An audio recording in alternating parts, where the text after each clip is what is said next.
I'm Alex Miller. I work for Cognitect. Cognitect is a Clojure consultancy and product company that makes the database Datomic.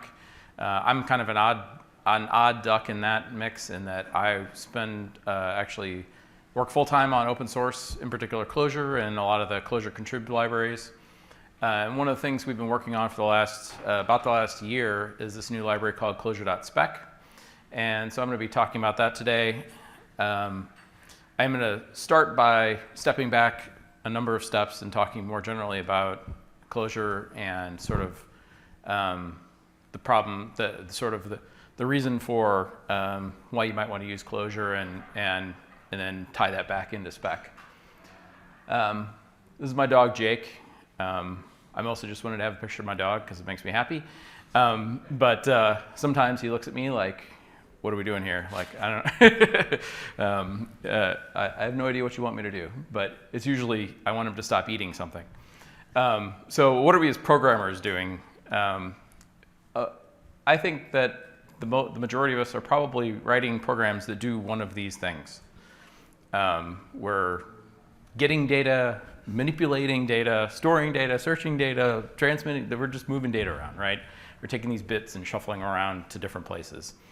And so data is this raw, immutable information. And a lot of other languages wrap data in other things and provide, so OO is all about sort of wrapping data in objects and to combine them with behavior and things like that. But there are consequences to that, which means that those things don't match up well to what we send over wires or what we store in data stores, where we really just want the data, the actual raw bits of things.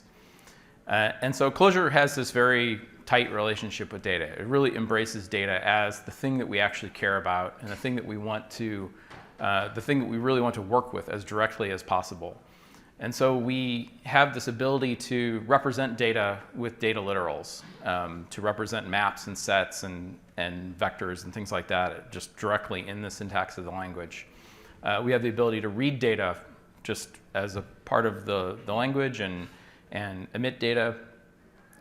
Most of our functions just take data and return data, and Clojure doesn't really get all wrapped up in sort of the esoterica of functional programming and things like that. It's really a means to an end, which is let's focus on the data and work with the data.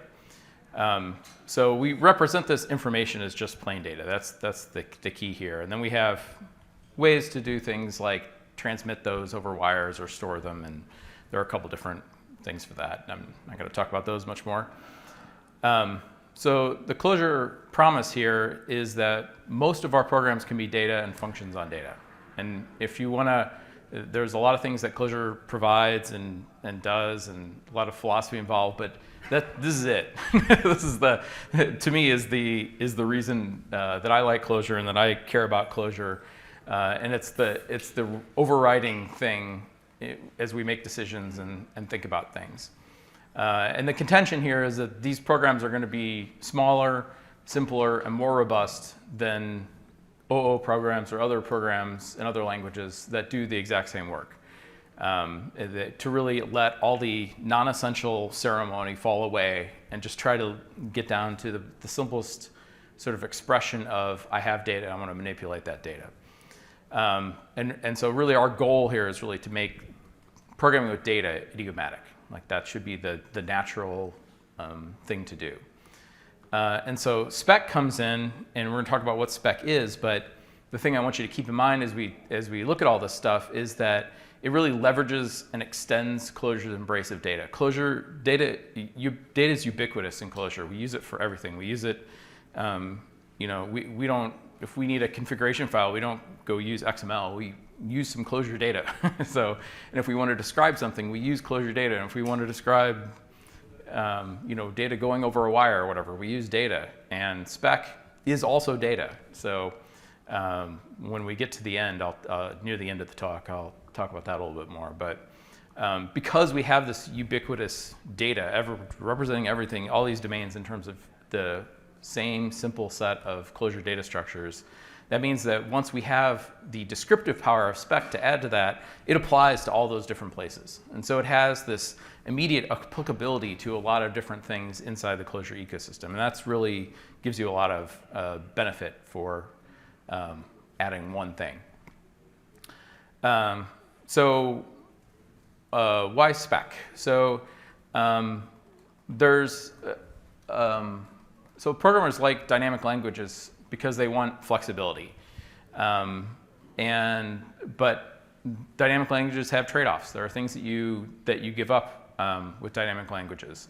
I'm not a purist in any form. I'm not really I don't really like dogma of any kind. So I've spent an enormous amount of my career working with statically typed languages. I've also spent, at this point, a pretty significant amount of my time working with dynamic languages. And so for me, I don't find that to be really I don't find it to be a very important distinction. And the things that I like in Clojure are really the flexibility and the agility that I get to sort of work through ideas really rapidly, but yet still build really strong programs. But there are areas where we can get more. So the data parts of Clojure are fantastic, and they allow us to get sort of an amount of reuse that I never saw in any OO system I ever used, which was always the promise, was that I was going to make this object and I could use it in lots of different ways. And I have not found that to be the case in practice. Whereas I find that the data-centric approach and the generic programming model that Clojure provides to provide a tremendous amount of reuse. But when we have that, we're mostly talking, most of our data is in maps, sets, vectors, lists. It's just in these handful of collections that we are composing together in different ways. And what that means is that you, in your particular code, you don't have a type describing the input. You're getting a map, which might have some internal structure that is not super clear if you're just walking into that function right off the bat. And so Spec really provides descriptive capability about generic data structures. So it kind of steps in to add additional benefit there from my perspective. So we want robust programs. So we want to be able to find things where those generic data structures are not quite right, things that are coming into our system, into a function. We want to be able to communicate both to each other. I want to be able to say to a team member, this is the shape of the data I'm expecting in this function. And I want to be able to convey that to other machines as well. I want to have better error reporting around data and when data is incorrect. I want to have better testing. We have fantastic generative and property-based testing libraries in Clojure that are really great. But we want to narrow the gap between, but it requires effort to write them. And so Spec really aims to take you much closer to the point where you get that without substantial additional effort. And we want to retain the ability to have flexible programs. And so that's something that is also really important. Spec is really an opt-in, use it where you want to use it and to the degree you want it kind of a thing. So why not types? This is a contention that Rich has said in the announcement for Spec, and I think there's a lot packed into this very short statement here. Types are about proving things, and they're about saying, what can or more importantly, what can't be allowed. And the problem with that, it's not a problem. There are a lot of different things that we might want to say about our data, but we may not be able to prove it. And there are systems like Idris and some of the Haskell things that are now pushing into dependent types and doing more, being able to prove and more things. And that's great. I don't have any problem with any of that. But Spec really aims to sort of expand the scope of what we can easily talk about with our data and verify including things that I think are difficult to say in a lot of type systems. And so it has a tremendous amount of expressivity. And so we're really making the statement here that we think it's more important to be able to express these kinds of things about our data, which are really, and we can do it in the language of our program already. And so I find that my usage of Spec so far on sort of other projects has really shown that to be something that is borne out. It's really easy to use. You can say a lot of really interesting things without a lot of effort. We want flexibility about where and when we verify things. And so with types, in particular, you're saying, I want to prove all of these things before I start. Well, sort of at the beginning, I want to say very concrete things. And Clojure really wants to be more flexible about how you sort of build the structure of your program and allow you to say things when you're ready to say them. So I might know that I'm just going to have a map that represents a person or something like that. It's going to pass into a function. And maybe when I start, I don't know exactly what that's going to be. So you can choose to defer saying anything about it. Or you could just say that it's a map. Or you can say it's a map, and I know it's going to have these keys. And I can sort of evolve those specs along with the program as I build it out. And you can choose not to. So a lot of programs have, a lot of big programs have some level of dynamicity in them. And so when you have a static type system, you really have to carve out that, you have to build some sort of flexible system inside your static program. And so Clojure kind of does the opposite. So we'll start with everything is dynamic, and you can sort of specify more as you need or want to. And specs also, type systems tend to have a pretty limited domain of use in terms of being able to prove things during compilation. So spec, because they're about data, and because we use data in many, many places, it turns out you can do lots of different things with them. And people are already starting to do some really innovative, interesting things with them. There are people that have turned them into a compile time static check, and so have built sort of type checking kinds of things out of them. And there are people that are building things that will take a stream of data examples and build you a spec out of them, or things like that. And I've got some more examples of this at the end of the talk. So specs really put you in control of when and whether you incur those costs of saying, different kinds of things that I want to verify about my data. All right, so that's kind of the preamble. So let's talk about what Spec actually is. It's a Clojure library for describing the structure of data and functions. And so in some sense, it's like a validation library. And it definitely has been sort of following in the wake of other existing Clojure validation libraries. There's a couple out there like Schema and Herbert, and there's a bunch of them in the Clojure space. But Spec actually does, I think, more than that as well. We're going to talk more about all these different sort of attributes, but so I'm not going to really talk through all those right now. So Spec is predicative. It's ultimately based on making positive statements about what we can say about data or functions. We want to say what can be true of them.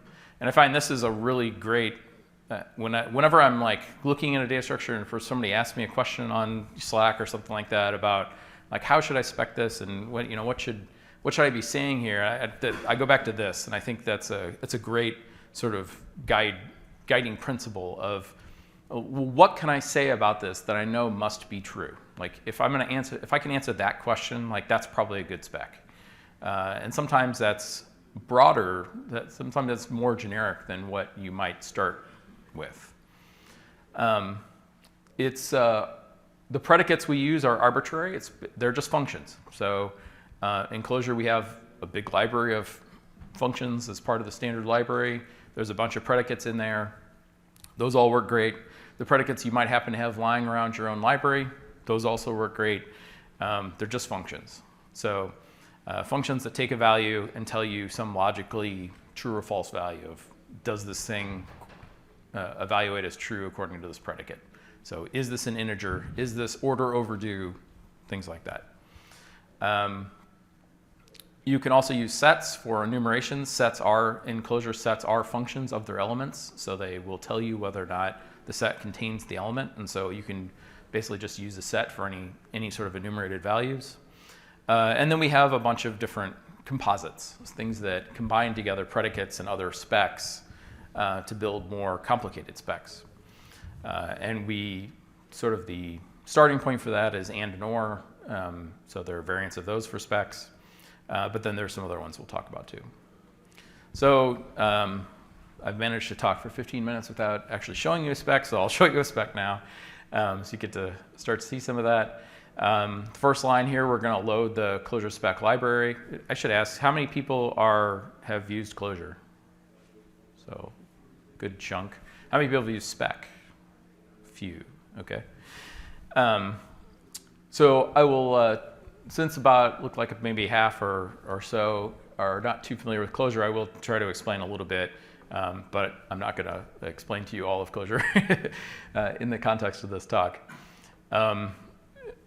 So the second line of code here is using the spec def macro, which basically names and stores a spec. And so the name here is big even. If you're familiar with Clojure, the double colon here is an auto-resolved keyword. It's going to resolve to the current namespace, which is unspecified in this example, but presume it's whatever namespace is where you're defining your specs. It's the shortest way to put a qualified keyword on a slide is the key thing. So this big even spec here is a logical combination. So we're going to use specs and composite to combine together three different predicates. The first is int, is this thing an integer? The second is even, which asks whether this number is an even number. And the third is an anonymous function that checks whether something is greater than 1,000. So I'm combining here some predicates that are inside the Clojure core library with an anonymous function that I just made up right now. That could also be some function in my own library. And I'm combining those with the specs and so we can use that, and actually I've got a typo on the slide here. The valid here should have a question mark at the end. So we can ask, is this spec, big even, is the value 42 valid according to that spec? And it will say, no, it's not, because it is an int and it is even, but it's not bigger than 1,000. And then, of course, if we give it something like 4,200, that's perfectly fine. So sometimes things go wrong. Sometimes you find values that are invalid. So like we saw that 42 value there, that was invalid. And so we would want to know why does this value not match a spec? And so we have several different tools available, variants of explain, which either print to the console or return it as a string, or probably most importantly, return it as data, which we can then do things with. We can trigger custom error messages or do whatever we want to. So just an example here of using explain and explain data. We've got that big even spec, and if we pass it a string, then obviously you're going to say that that value, not a number, is failing the spec because the predicate was int, and so the string value is definitely not an int. And so explain can explain to you why something went wrong. We can also return that as data, this exact same call, but we're going to return it as data instead. And instead we get back this map that describes each problem that was found inside the spec. So I'm not going to go into too great a detail on it, but some of those things obviously are showing up in the error message on the top.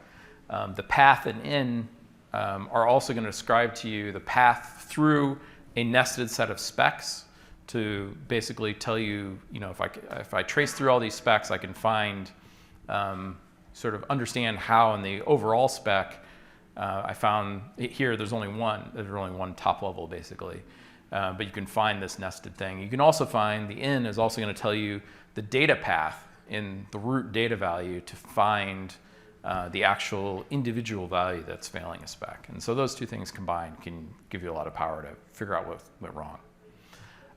Another thing that came from our very first discussions about spec is that we wanted everything to be generative by default. So spec is made out of predicates, but it doesn't just have predicates. It also has an associated generator. And a generator is something that can create data values that conform to the spec. So every spec can, by default, be used for that. It has a lot of utility just for testing my specs themselves, and then also getting examples to pass into code when you're just working at the REPL. And then we'll see some other cases in sort of the testing parts of spec that later on. You mostly get these for free. Sometimes you have to help out a little bit. And so there are ways to create custom generators and compose generators and all that kind of stuff. And this is pretty much entirely built on top of the test check library, which comes out of the quick check sort of heritage. And it's a great library. And so we didn't see any reason to do anything other than adopt it. So we've basically just wrapped it and made it load dynamically so that you weren't required to use it in production, but you weren't required to load it as a compile time dependency. But really, we're just wrapping it pretty directly. One of the functions you can use to sort of exercise the generator is called exercise. And so exercise is going to give you back pairs where the first value is the generated value, and the second value is the conformed value, which we haven't talked about yet, but we will talk about that in a moment. But you can really look at the first values and all in here. You'll notice that these are all big, even integers. So these are all things that were automatically generated. I didn't write any additional code to get this. It just fell out for free from composing a generator like that. Spec is also structural. So we have these small number of collections that are built into Clojure that allow us to compose data. And spec mirrors that by allowing us to sort of specify descriptions of structures as well in very similar ways. And so we have a handful of different specs or spec makers, every, call-of, and map-of. And then there's also an every KV, and there's another one called tuple. I'm not talking about all of them here. Those are all for homogeneous container-like collections. Like I've got a list of company names or something like that. We also have the ability to deal with heterogeneous maps, which are really sort of information structures usually in Clojure. And then we have the means to represent syntactic sequences. So sequences where the order of different things matters, and it's typically heterogeneous. And you can think of a function signature as being an example of a syntactic sequence. And that's basically based on regex, and we'll see an example of that in a second. You can think about Clojure code itself as being structural in that way. So people talk about code as data and that sort of thing in a Lisp. And in Clojure, you can represent Clojure code in terms of Clojure data structures, and then start thinking about ways that you could spec Clojure code itself. And we'll get to that. So if we have something like map-of, map-of says it's a case where the keys and the values both have some predicate associated with them. So here we have like a map of acceptances for, I don't know, some information system where we've got IDs and sort of a flag after it. So it's a map of ints to booleans, basically. And so an example of that you can see here, 100 true, 200 false, 300 true. That's an example map. And we can just check whether that's valid or not. These also generate automatically. Here I'm just grabbing the first value out of that sequence because we still haven't talked about what conforming values are, conformed values. So these are example sequences that the generator made for me. Again, I didn't do any extra work to make that happen. If we want to model information, the way we do that in Clojure is really with maps. Instead of making an object, we'll just make a map usually. The map has well-known keys in it. Those keys have some values that they're associated with. And so the font's a little small there, but the example here is just modeling like an order that has like a due date and a purchaser, and it's got a set of line items which are represented as a vector of smaller maps which have their own structure. And so if we want to start modeling this kind of a thing, I've got kind of a UML style representation of that up on the top. But you can see by like kind of the type-ish type things up there that these are not just saying simple things. They can start to say kind of arbitrarily complex things because they're just functions. And so anything we can write code to answer a question about is something that we can use as a predicate and therefore as a spec. Here we might define each of these attributes is going to have a spec associated with it. So if we look at over here on this side first, item ID, and actually after I made this picture, I improved the spec a little bit and changed it from an int to a positive integer. The quantity is a natural integer, so 0 or more of that. So there are lots of predicates in Clojure Core, dozens of them, and so there's usually one that matches well. And then a line item is where we're going to introduce this new kind of spec, a keys spec. And a keys says, I require that I have an instance of these two attributes. And so this is a place where Clojure's spec departs from a lot of the other validation libraries that already existed in spec, in that keys are really a sort of a combination of their attributes. And this is a really important thing that Rich has actually been thinking about for many years, is how to talk about this. We don't say that this map has this internal structure. We say that it's a collection of attributes. And so you're just using set semantics, really, just to say it's a combination of these attributes. There are a lot of things that fall out of that in terms of how we can do some of the things that, some of the more advanced functionality in spec, and some things that we don't have yet but have planned for. It's really key to start establishing global semantics for names. And so we have the ability to create fully qualified names. That gives us the ability to start talking about and naming attributes and giving them semantics in terms of our domain, right? As we're building a system, we can start to define what does a company name mean for our company, inside our system. What is a purchaser? What is a line item? What do these different things look like? And we can give those a name that we can share that spec across systems. We can share it between the client and the server. We can share it in lots of different ways, and we can actually bring in libraries from other people that define their own semantics for their own attributes, and combine those things together. And so this is, I think, one of the more forward-looking things, and it's definitely one of the things that people stumble over a little bit because it's different than other kinds of validation libraries. Then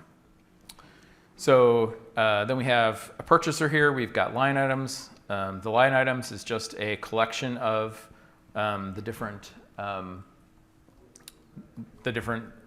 item entities that we've already defined. So we're composing these things together. All of these different things, you can just use them together. So they compose arbitrarily. So as we're creating collections and predicates and whatever.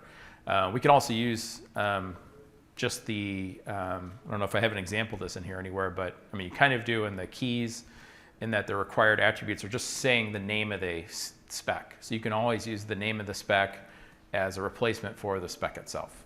And you can even create aliases and things like that. So this allows us to basically create a spec that is fully describing this whole data structure. And then again, we can still use generate on the overall order spec and generate example orders. So this is one that came out when I ran this. There's a bunch of them, but I'm using a different function here, generate, which just generates a single example. But you can use this to generate sample data. And having that generate capability is really, really nice. When we look at syntactic structure, that's when we start to use these regex operations. It's a little different. So the place that we normally use regexes is on strings. and we're really trying to describe the pattern of characters inside a string. And so with regex specs, we're really trying to represent the pattern of data values inside a sequential collection. There is a little bit of weirdness because inside a string, you don't have a character that's actually also a string. But you can have that in a piece of data. You can have a vector that contains as one of its elements another vector. So when you combine regex ops together, they're always evaluated in the context of a single sequential structure. There is a macro called Spec that you can wrap around a regex to sort of say drop down another level. And describe this sub pattern as well. And so there are ways to compose those things together, but you don't run into that actually very often.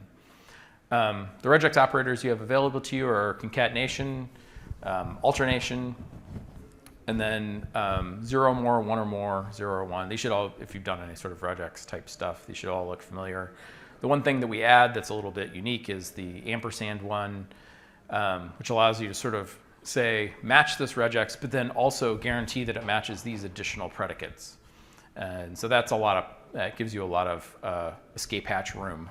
You can plug in any sort of arbitrary Clojure function and also say it must satisfy that. Yeah. So with respect to the nested pattern thing, why not just allow recursive regex ops? I mean, you basically get grammars at that point. Well, so you can do that.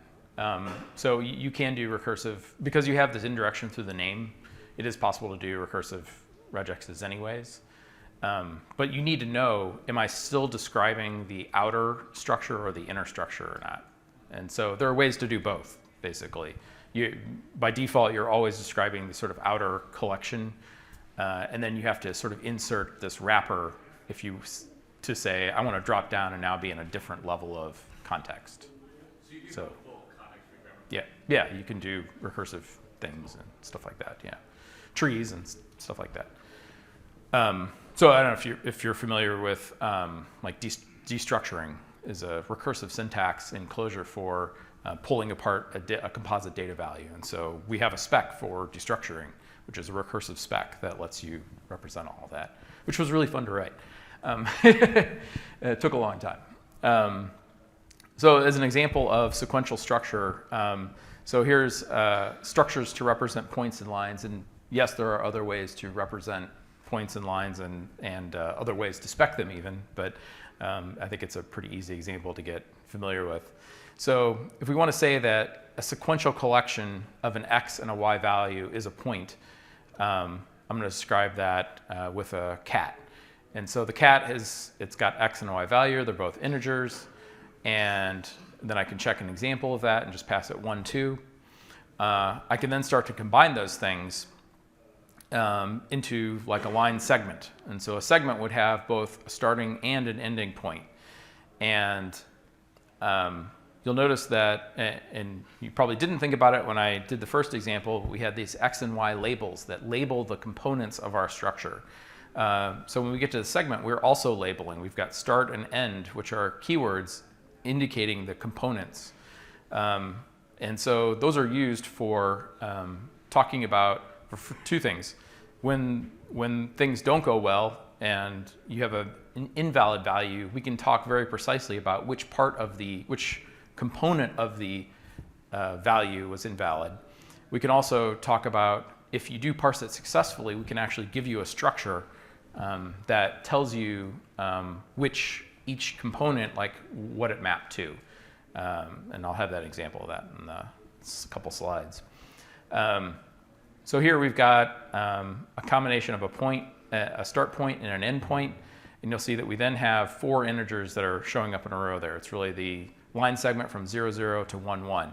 And you notice those aren't nested vectors. This is a case where we're really describing the structure of the overall collection. We're still staying in the outer collection. And then if we pass it some invalid values, maybe we don't pass it integers, we pass it some kind of float, you'll see in there that we can say the value 1.2, so this first value is failing. The spec that we're trying to match is point, so we're actually we're inside the segment, inside the point spec, inside segment. And it gives us the path both in the spec and in the data. So the at part is telling us in the start component of the outer spec and the x component of the inner spec. So it's a path down through this nested data to the point where the failure is occurring. The in0 is telling us in the outer data structure, it's index 0. So it gives me actually, and you can use that with like the Clojure function getIn or something like that to actually go grab the individual value inside the root. These generate just fine. So you can generate a point, you can generate a segment, and you can create those to your heart's content. I mentioned before that, I've mentioned a couple times now, the conformed value. So conforming is really returning you sort of an annotated version of the value that's telling you why it was valid. So anytime you've got something that's broken into components, you're going to get annotation about which component is which. You're also going to get information about anytime a choice is made in something like an or an alt, you're going to get an indication of which choice was taken. So it's going to tell you exactly how it actually parsed the value. And you can use that to make choices in your code after that point. You're probably going to, anytime you've got a choice in your spec, that's often going to match to some kind of conditional code inside the code that deals with that value. Here, if we conform the point, if you'll remember, the two components of the point spec were x and y. And so what we get back is a map with x and y keys in it. And so it's telling us exactly how it parsed that value. And that's something that, like if I'm writing a DSL and I have this way to represent a point, I'm probably, once I get through the sort of understanding what the user sent me, I'm probably going to want to deal with it in terms of maps or something like that tells me more context. And same thing with segment. You'll notice that this happens at a nested level because we've got a segment that contains a start and an end point. So it's actually destructuring both the start and the end values. So you get a lot of structure there. We can push this a little further and start talking about polygons. So a polygon might be any number of points, and with the presumption that you close at the end back to the original point. So here we can say it's going to be one or more points, but then we're going to use the ampersand operator to add an additional constraint, which is that there must be at least 3 points. Because if it's one, it's a point, one if it's two, it's a line, but I really want it to be a closed polygon. So I need at least 3 points. So this is just an example of an arbitrary predicate you can specify here. And you'll see that if you pass it something that's invalid, it can tell you, oh, you didn't pass me enough points in that thing. It knows exactly what went wrong there. And similarly, if you conform it, it will conform an arbitrary number of these points into a vector. So you can, again, see the overall structure. This only starts to get really fun when we start talking about functions. And so a function spec packages together 3 different data specs, one for the args, one for the return value, and another one called the fun spec, which is where it gets fun. So the arg spec, in addition to describing, it's really taken as a list of values that are the values you would pass to an arg spec. And because we have all this capability with repeated args and alt and cat and stuff like that, we can represent multi-arity functions, we can represent var-arg functions, all sorts of things, just fine with a single arg spec. You can also specify arbitrary constraints between arguments. So you can say the first argument has to be less than the second argument, that's when you start getting into things that I think are much more difficult to say in a type system, but are really easy to say in a spec. The fun spec actually gets the conformed value of both the arg spec and the ret spec. And it's important that it's the conformed value because that means it's already been effectively parsed. So you're getting sort of already parsed data structures. I can then specify any arbitrary constraint between the arguments and the return value. And that's a really powerful thing. It's a huge thing that I can take advantage of to express all sorts of different constraints. So if we look at an example function spec, this is a function called ranged rand, which is going to give you a random number between a start and an end value. And so we can see that we'll just run it here a few times just for fun. We'll see that it's producing random values between 5 and 10, 10 exclusive, 5 inclusive. So if we then go to write a function spec for it, we might take a first stab at it and say, I'm going to say the arguments are start and end, and they're both integers, and the return value is an integer. So that's a real basic sort of typey kind of a thing to say about that. But we can say more. What else can we say about this? An example? Yeah. Could we define all of the predicates in the definition spec? Can we define all of the predicates in the definition? So could we say not only is the start int, that it is an int, of some value, and the end is an int of some value? Well, so you're saying that we could pass some particular value or something like that, but we're writing a generic spec for all possible inputs, right? We can specify that the returned integer is within that range. Right. So, well, we'll get to that one in a second. But what can we say about the start and end integers? So if we go back and look at the doc string, you'll see that I'm stating that the start is less than or equal to rand is less than the end. That means that the start value has to be less than or equal to the end value, right? So this is not a range that works in either direction. It's explicitly an ordered range. And so that's something that we can enhance the args spec to say something additional. So what we said before was that the start and end had to be integers. But we can also say start has to be less than the end value. So we've now added an additional constraint into this spec, which will allow us to catch invocations of this function that say something like range_ran 10.5. So that's an invalid invocation now. The other suggestion was that we can make sure that the return value is inside the range specified as the arg value. And that's where we need to pull out the function spec, because we can actually relate the arguments to the return value. So I've added this new function spec at the end here that says that the start value has to be less than or equal to the return value, and the return value has to be less than the end value. And there's a lot of additional syntax there, but that's because we're sort of parsing through the conformed values of these things. So once we create that function spec, we can do a bunch of things with it. One is the docs are automatically enhanced with it. So the doc function now knows how to go find specs and add them to the docs that you have. We can also exercise the function. So just like we had an exercise function before that worked with a spec, we can also call exercise fun on the actual some function itself. And this actually generates random arguments. That's the first part of each line here, and then tells you the return value that happened when I ran that. So you can just kind of visually look at this and say, is this thing working the way I expect it to? Yeah, I'm getting things in the right range for all these. It's a great way to sort of get a quick eyeball on whether or not your function's doing what you think it's doing. So then we want to think about, like, how does this help our robustness? Like, how do we use these things to actually, help us write better programs? And we really want to know, does this program do what our stakeholders think it should do? And so the approach here is really in doing a lot of this stuff ahead of time rather than doing it at production time. And so we want to have the ability to do instrument, which we're going to talk about, which says, am I invoking this function correctly or not? And then check. And check is, again, just exposing things from inside the test check library. It lets us do generative testing. And we'll talk more about what that is.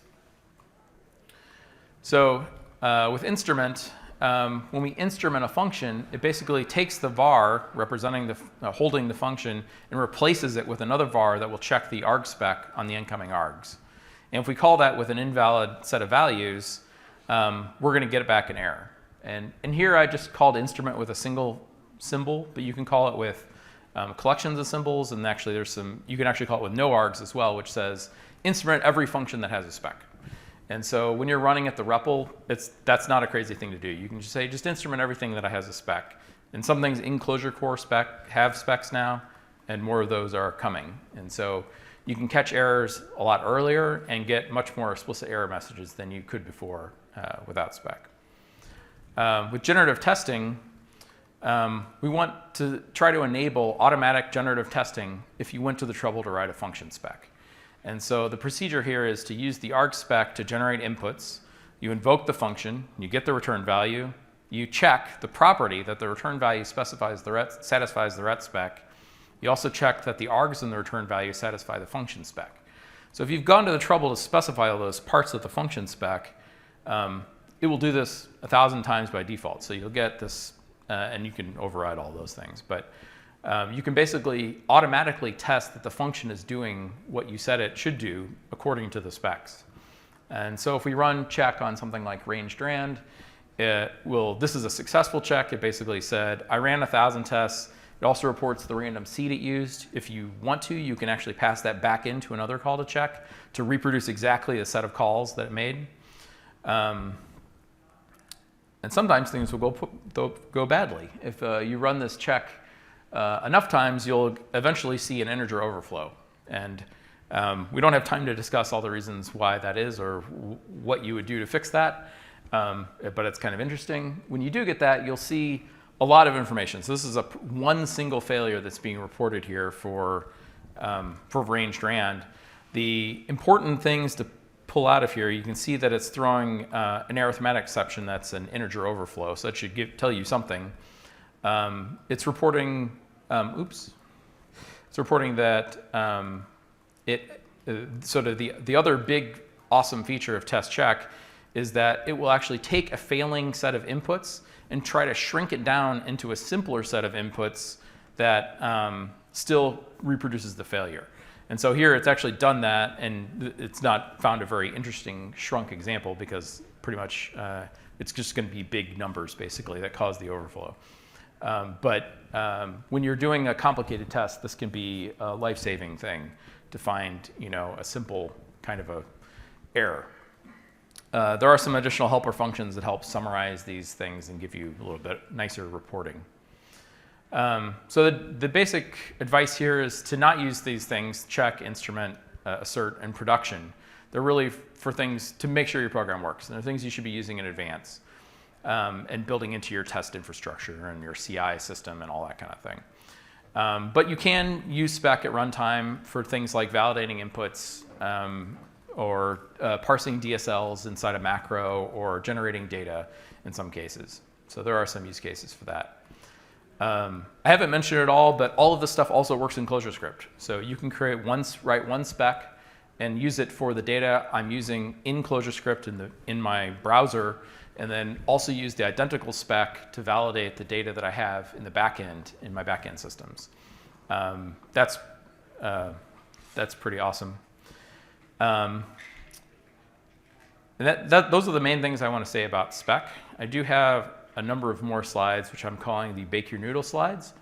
I don't know if anybody remembers the part in The Matrix when Keanu Reeves, Neo, goes and visits the Oracle, and she says, "It's all right that you broke this," or whatever, and he says, "What?" And he looked behind him and he knocks the vase over and breaks the vase. And she said, "Well, really bake your noodle is do it, would you have broken it if I hadn't said anything?" It's this little loop in time kind of thing. But some of this stuff starts to get into that level of bake your noodle. So when you think about specs are also data. And so specs are for data, but spec definitions are data, which means that you can use specs on specs. So this is something that's still a work in progress. There's both because there are some bugs in spec and also because they get kind of tricky. But we do have I have some work in progress on this kind of stuff. And you can do some interesting things with it. So here I'm importing a set of specs.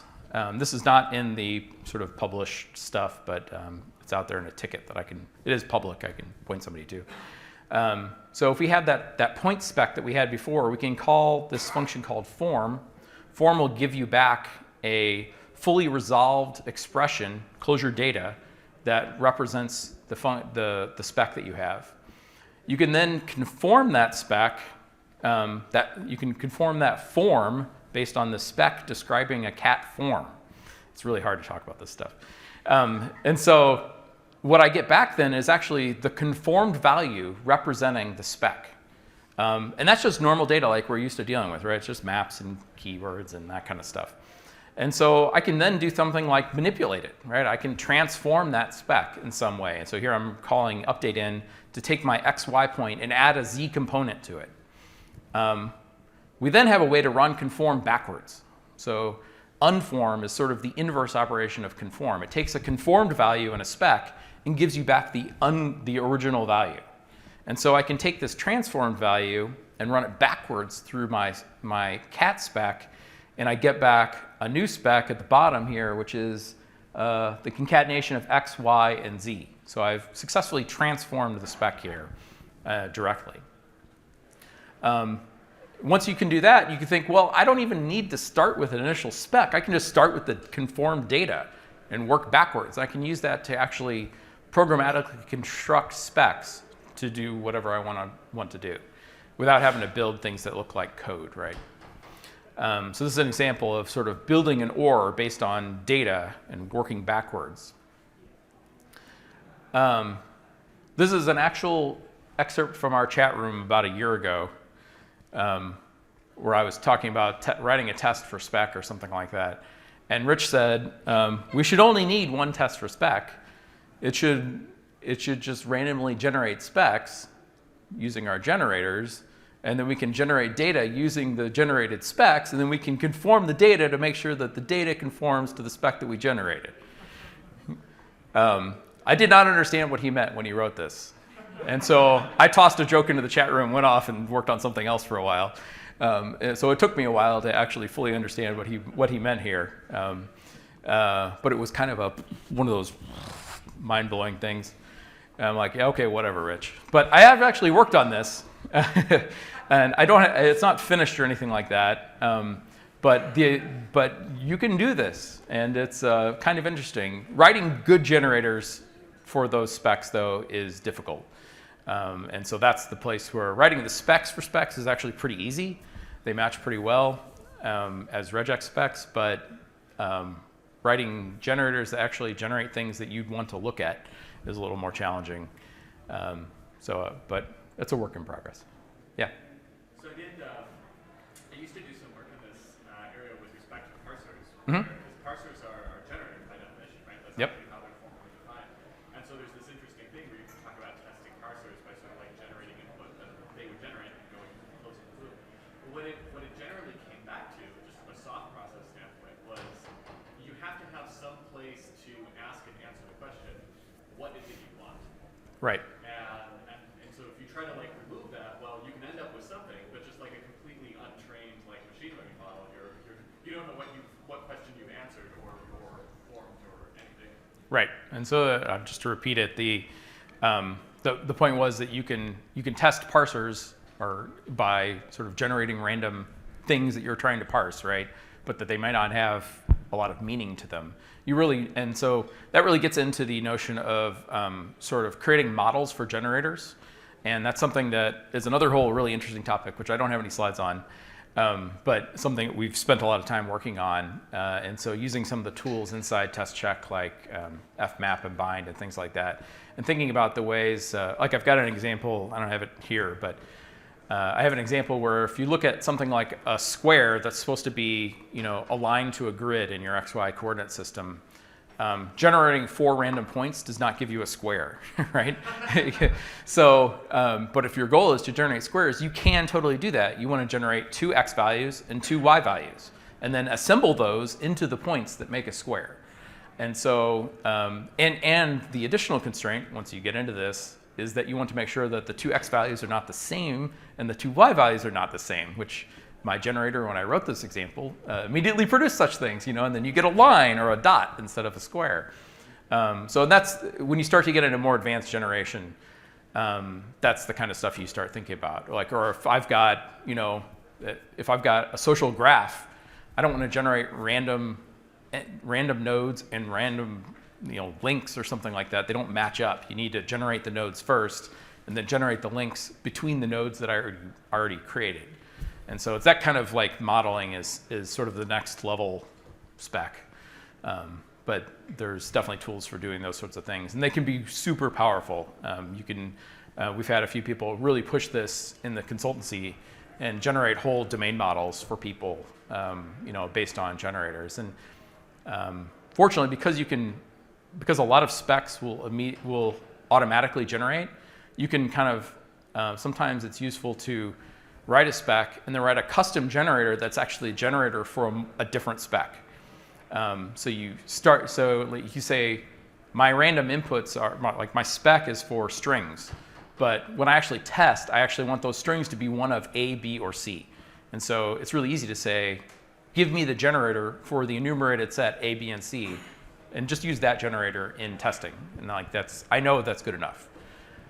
So those are useful techniques for sure. Yeah.